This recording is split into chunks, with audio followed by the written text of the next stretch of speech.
நேர்களை வணக்கம். நான் மார்ச் சிறப்பு நேர்காணலுக்காக நம்முடைய மூத்த பத்திரிகையாளர் திரு மணி இணைந்திருக்கிறார். வாருங்கள் பேசலாம் சார். வணக்கம். வணக்கம். திருச்சி கூட்டத்தில் ஊடகத்தினருக்கு கொடுக்கப்பட்ட இடத்தை கவனித்தீர்களா? மீடியா ஓரம் கட்டப்பட்டு விட்டது என்பது சிம்பாலிக்காக மீண்டும் நிரூபித்திருக்கிறார். இது ஒரு ஆபத்தான போக்குங்க. முதலமைச்சர் மீடியா கிட்ட பேசுறதே இல்லைங்க. முற்றிலுமாக அவர் தவிர்க்கிறார். பேச வேண்டும் என்று நாம் நிர்பந்திக்க முடியாது, கட்டாயப்படுத்த முடியாதுங்க. பட் தார்மீக ரீதியில முதலமைச்சருக்கும் ஆட்சியாளர்களுக்கும் மீடியாவோட பேசுவது என்பது ஒரு கடமை. த்ரூ மீடியா தான் நீங்க சிவில் சமூகத்தோட பேசுறீங்க. இன்னைக்கு மக்களோட உரையாடுறதுக்கு தொழில்நுட்பம் உங்களுக்கு நிறைய வாய்ப்புகளை கொடுத்துருச்சு. 20 ஆண்டுகளுக்கு முன்பு இதை நீங்க செய்ய முடியாது. ஏன்னா அப்போ சோஷியல் மீடியா கிடையாது. அப்போ அச்சு ஊடகங்கள், காட்சி ஊடகங்கள் இவற்றை நம்பிதான் நீங்கள் இருந்தீர்கள். ஆனால் இன்றைக்கு அந்த லக்ஸுரிய சொகுசை மீடியா இழந்துடுச்சு. இன்ஸ்டால ரீல்ஸ் போடுறது மூலமா, யூடியூப்ல, இன்ஸ்டால, எக்ஸ்ல நேரடியாக விஜய் பேச முடியும். முதலமைச்சர் விஜய் தன் கருத்தை சொல்ல முடியும். ஆனா எதிர்கேள்வி கேட்டால் அவரிடம் பதில் கிடையாது.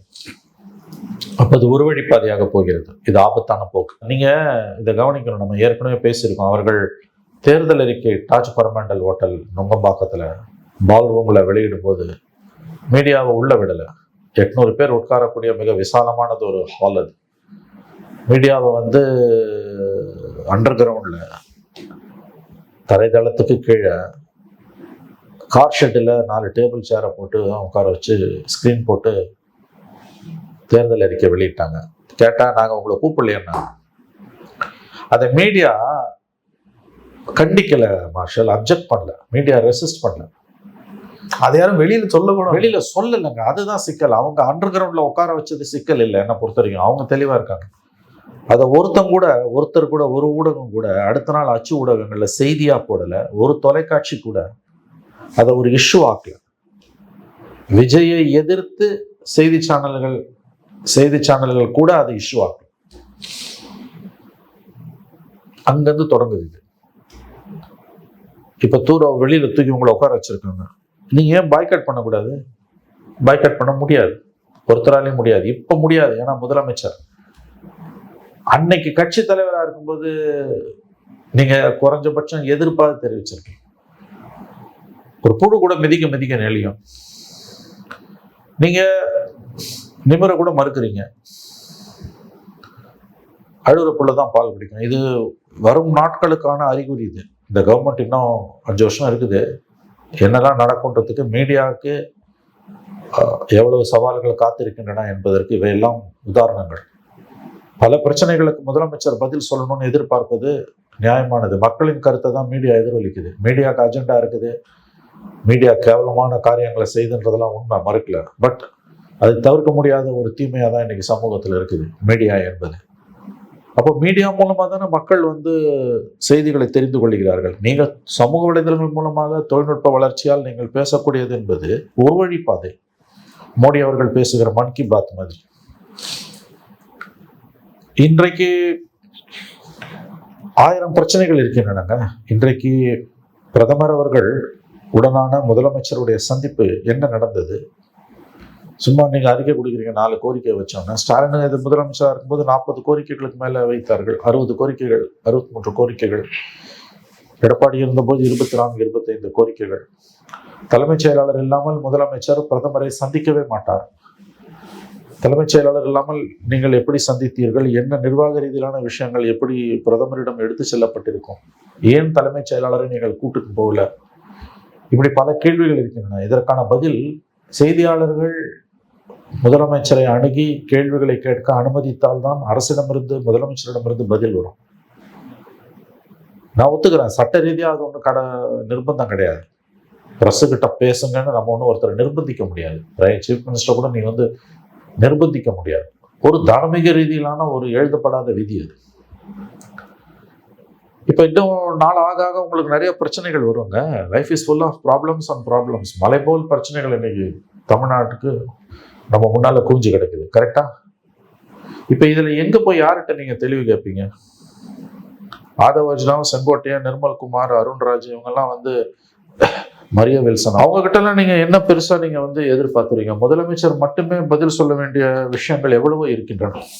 அவற்றை எப்படி நீங்கள் சமாளிக்க போகிறீர்கள்? ஏன் தவிர்க்கிறாங்கன்னு நினைக்கிறீங்க? நல்ல கேள்வி, அதை நீங்க அங்க கேட்கணும், விஜய் கிட்ட கேட்கணும். ஜென்ரலா பொதுவா வைக்கிற கிரிட்டிசிசமும் ஓப்பனா சொல்றேனே, யாருக்கும் விவரம் தெரியல, விஷயம் தெரியலன்றாங்க. அந்த இது பெரிய பிரச்சனையா? எனக்கு தெரியல. ஏன்னா எம்ஜிஆர் அவர்கள் வந்து முதலாக அவர் அதுக்கு முன்னாலே வந்து 25 ஆண்டுகள் அரசியல் இருந்தார். முதலமைச்சரான போது அவரும் நிர்வாக ரீதியில ஒன்றும் திறமை இல்லாதவனா திமுக வந்து ரொம்ப கேவலமான பிரச்சாரத்தை முன்னெடுத்தது. ஆனால் டே ஒன்லேருந்தே வந்து அவர் வந்து ஆகச்சிறந்த ஒரு விஷயதாரியாக, நிர்வாகியாக தான் இருந்தார். அவரெல்லாம் ஒன்றும் குரல்லாம் சொல்ல முடியாது. அவருக்கு ஒன்றுமே தெரியாது என்பது திமுக கட்டமைத்த ஒரு பொய் பிம்பம். அது எனக்கு நன்றாக நினைவு இருக்குது. அப்பொழுது அந்த எம்ஜிஆர் காலத்தில் செய்தியாளராக இருந்த ஒருவர் இறந்து விட்டார். இப்பொழுது துர்ராஜன் பேர், அவர் பிடிஐல ஹிந்துலலாம் இருந்தார். கடைசியாக ஃப்ரண்ட்லைன் பத்திரிகையில் இருந்து இறந்து போனார். அவர் 77 எம்ஜிஆர் முதலமைச்சராக பொறுப்பேற்ற அன்று ராயப்பேட்டையில் அதிமுக தலைமை கழகத்தில் நடந்த பிரஸ் மீட்டில் அவர் கலந்துக்கிட்டார். அந்த கூட்டணி தேர்தலில் வந்து ரெண்டு கம்யூனிஸ்டுகள் வந்து எம்ஜிஆரோட கூட்டணியில் இருந்தாங்க. 2 பேருமோ அல்லது ஒருத்தர் இருந்தாங்க எனக்கு தெரிஞ்சு. ஐ திங்க் சிபிஐ எம்ஜிஆரோட கூட்டணியில் இருந்ததுன்னு நினைக்கிறேன். கரெக்ட். அப்ப அவரிடம் ஒரு கேள்வி கேட்கப்பட்டது. அவர் துர்ராஜ் தான் கேட்டார். அதாவது வந்து நீங்க இப்ப அவங்களோட சேர்ந்து ஆட்சி அமைச்சிருக்கீங்க, தனியா உங்களுக்கு மெஜாரிட்டி இருக்குது, ஆனா பட் கூட்டணியோட தான் நீங்க ஜெயிச்சிருக்கீங்க. அதனால வந்து ஏதாவது ஒரு குறைந்தபட்ச செயல் திட்டம் வகுத்து அதன்படி நீங்க ஆட்சி அமைக்க முயற்சிகள் ஏதாவது மேற்கொள்வீங்களா, அப்படி ஏதாவது திட்டம் இருக்குதான்னு கேட்டார். அது ஒரு நல்ல கேள்வி. மெஜாரிட்டி இருக்குது, கூட்டணி மந்திரி சபை கிடையாது, பட் ஸ்டில் கூட்டணியால தான் ஜெயிச்சிங்கன்றதுனால கூட்டணி கட்சிகளுக்கு மதிப்பு கொடுக்கும் விதத்துல வந்து நீங்கள் குறைந்தபட்ச செயல் திட்டத்தின் அடிப்படையில் நீங்கள் வந்து அப்படி ஏதாவது ஒன்றை வகுத்து அவங்களுடன் சேர்ந்து ஆட்சியை கொண்டு செல்வதற்கான சாத்தியக்கூறுகள் இருக்குதான்னு கேட்டார். ரொம்ப நல்ல கேள்வி.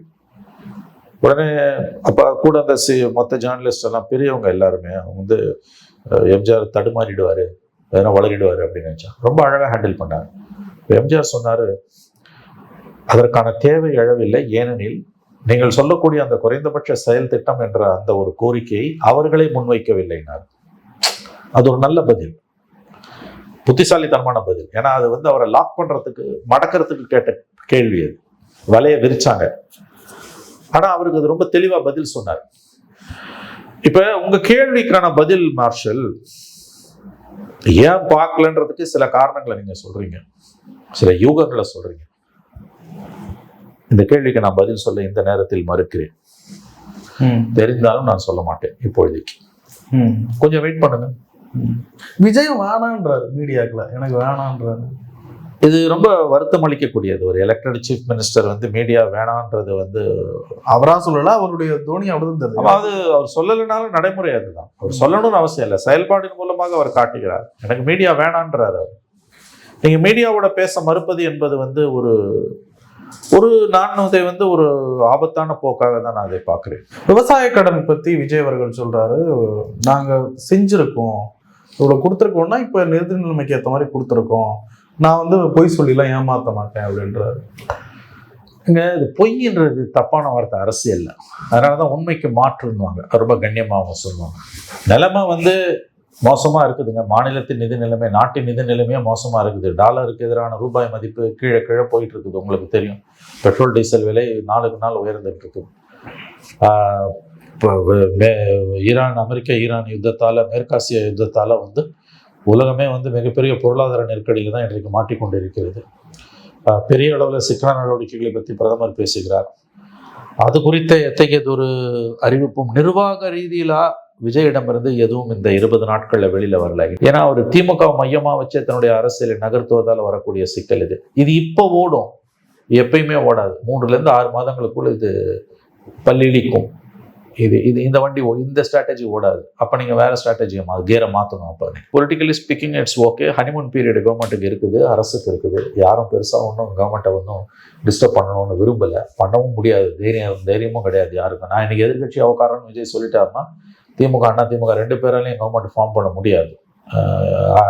எலெக்ஷனை தவிர ஒரு வழி கிடையாது. அதுக்கு யாருக்கும் மனசோ தைரியமோ கிடையாது. அதனால வண்டி இப்போதைக்கு ஓடும். விஜய் அவர்கள் திருச்சி கிழக்கில் போய் தொகுதி மக்களுக்கு நன்றி தெரிவித்து விட்டார்கள். மீண்டும் உங்கள் வீட்டுக்குள்ளேயே நான் நிறுத்துவேன், விஜய்க்கு வெற்றி பெற செய்யுங்கன்றார்.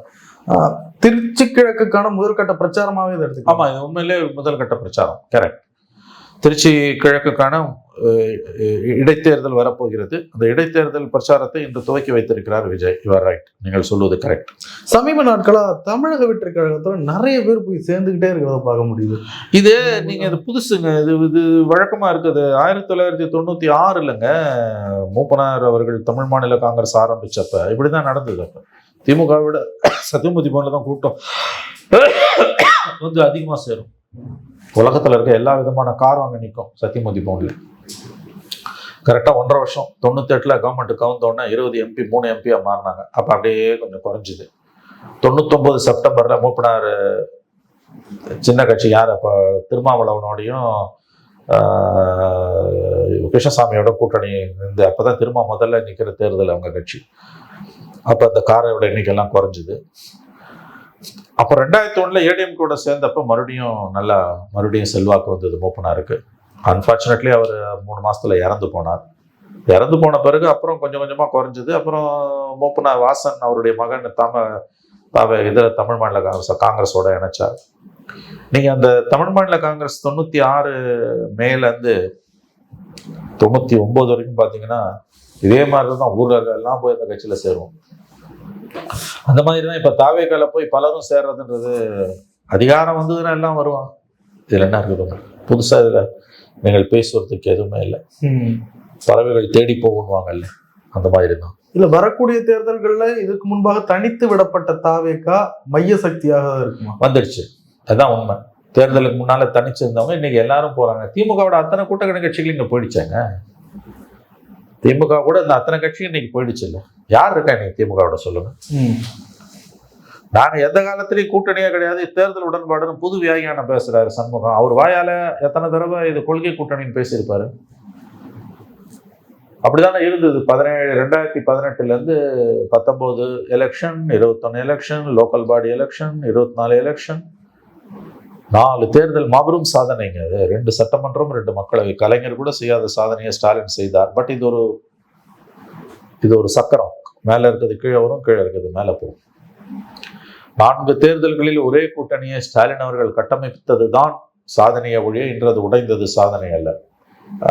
6-18ல இருந்து, ஆமா, இப்போ கலைஞர் மரணத்துக்கு பிறகு 19ல இருந்து எடுத்துக்கலாம். 5 ஆண்டுகள், 1+6 7 ஆண்டுகள் இருந்த கூட்டணி இன்று சிதறிவிட்டது, முற்றிலுமாக சிதறிவிட்டது. திமுக தனித்து விடப்பட்டிருக்கிறது என்பது உங்களுக்கு பிடிக்கிறதோ பிடிக்கலையோ யதார்த்தம். விஜய் அவர்கள் எப்படி திட்டங்களை நிறைவேற்ற போறோம், என்ன பண்ண போறோம் அப்படின்றதுக்கு ஒரு உறுதியான நம்பிக்கையை கொடுக்கலாம். நான் சொன்னதை செய்வேன், செஞ்சே காட்டுவேன், 5 வருஷத்துல செஞ்சிருவேன் அப்படின்ற மாதிரி பெருசா எதுவும் சொல்ற மாதிரி தெரியல. அவர் எலெக்டட் சீஃப் மினிஸ்டர், தனி மெஜாரிட்டி இல்லை கூட்டணி. அவர் சொல்றாரு இன்னும் கொஞ்சம் நீங்க வாக்குறுதி கொடுத்துருக்கலாம், சரி பரவாயில்ல அப்படின்னு சொல்றாரு. தனி மெஜாரிட்டி கொடுத்திருந்தா இன்னும் நான் தீவிரமா செயல்பட்டிருப்பேன்ற துணியில தான் அவர் பேசுறாரு. பட் செயல்பாடுகளை பொறுத்த வரைக்கும் அவர் இன்னும் தெளிவா ரோட் மேப்னுவாங்க, எப்படி அதை செயல்படுத்த போகிறேன் என்பது குறித்த அந்த ஒரு, அதான் ஆங்கிலத்தில் சொல்றோம், இட்ஸ் அ ரோட் மேப். அந்த ஒரு பாதையை இன்னைக்கு மக்கள் முன்னால வைக்கல. மேபி அதற்கு அனுபவமின்மை ஒரு காரணமாக இருக்கலாம். எனவே புது கவர்மெண்ட் வந்திருக்குது, இப்பதான் ஆரம்பிச்சிருக்காங்க இன்னிங்ஸ. நான் அடிக்கடி சொல்றதான், 6 மாசம் ஹனிமூன் பீரியட், அட்லீஸ்ட் 3 மாசமாவது கொடுங்க, பார்ப்போம் என்ன செய்யறாங்கன்னு. அதற்குள் நாம் தீர்ப்பு எழுத வேண்டாம். பிஜேபி பற்றி முழுவதுமாக பேச மறுக்கிறார். திமுகவை தவிர யாரை பத்தியுமே அவர் பேச மறுக்கிறார். அட்லீஸ்ட் இந்த கவர்னர் விவகாரத்துல எல்லாம் கூட பேச மாட்டார். எழுதி வைத்துக் கொள்ளுங்கள், கவர்னரை பற்றி எல்லாம் ஒரு வார்த்தை கூட அவர் பேச மாட்டார். கண்டென்ஷியஸ் இஷ்யூஸ் ஒரு விஷயத்த கூட அவர், நீங்க எதிர்கட்சியா இருக்கும்போது இந்த 2.25 வருஷத்துலயுமே, தேர்தலுக்கு முன்னாலேயும் பிஜேபியை ஒரு இடத்துல கூட வாயை திறக்கல. திருப்பரங்குன்றம் இஷ்யூலாம் வாயை திறக்கல. அதை அவங்க தெரியாம செய்யல, கான்சியஸா செய்யறாங்க. திமுக திமுக திமுக திமுக ஒரு தீய சக்தி. அதான் இதை வச்சு வண்டியை ஓட்டிடலான்னு பாக்குறாங்க அவங்க. இப்போதைக்கு வண்டி ஓடும், அதுக்கு பிறகு 6 மாசம் பொறுத்து என்ன ஆகுன்றது இல்ல. இதோட லிங்க் ஆகுமான்னு பாருங்க இந்த கொஸ்டின். அவர் விஜய் சொல்றாரு, நான் கருப்பு கோட்டு வெள்ளை சட்டை போடுறதுக்கு காரணம் உங்களுக்கு தெரியும், கருப்புன்னா என்னன்னு உங்களுக்கே தெரியும்ன்றாரு. என்ன சொல்ல வர்றாரு? அது நீங்க தான் சொல்லணும், எனக்கு புரியல.